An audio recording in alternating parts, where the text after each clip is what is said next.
Marriage is a death trap.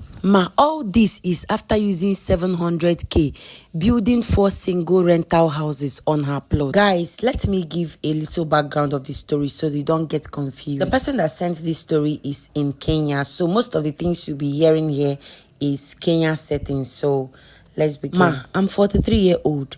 In 2009, I received a wrong call from a lady. She introduced herself as Teresa, but for some reasons, I decided to give her a listening ear. As we talk further, she said that she was in a hospital at Okpa, learning to be a nurse. After that first call, we got talking again, and later we planned to meet. The first date went well. I remember eating meat at a joint called Matthew. After that day, we traveled to Iri, my hometown, so that she could meet my parents, and that too went very well. We got married, and in 2011, we welcomed our first child. Then after we welcomed our first child, I traveled, and between 2014 to 2016, I was out. In 2017, I returned and we had our second child. Everything was going well until after Corona. After Corona, I got a job as a teacher. In 2023, I got a government TSC post. I was so happy that our dream would be fully achieved. Little did I know that my wife was cheating on me. I took a loan of 767,000 cash and sent 250k to her father as a bride price as we agreed. But she didn't want the ceremony. I tried, but she still refused.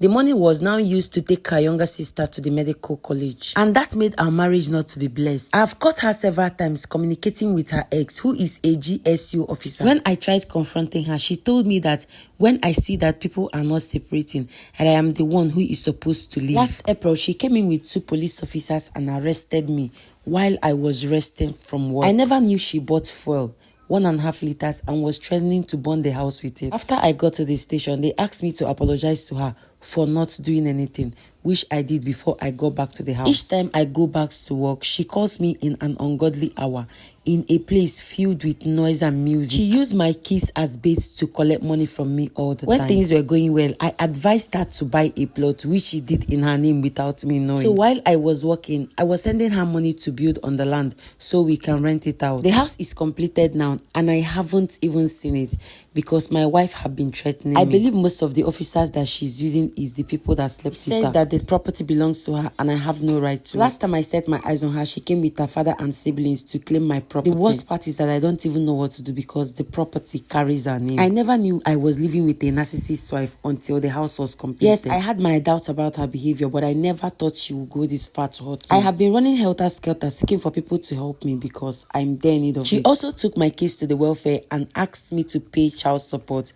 telling them that I'm the one that ran away from the house, whereas she's the one pursuing me up and down. I have tried everything I know. I have sent 2 sub-chiefs, a pastor, neighbors, for them to beg her for me, but yet nothing. I'm here to tell my ordeal so that people will learn from it and also to render help.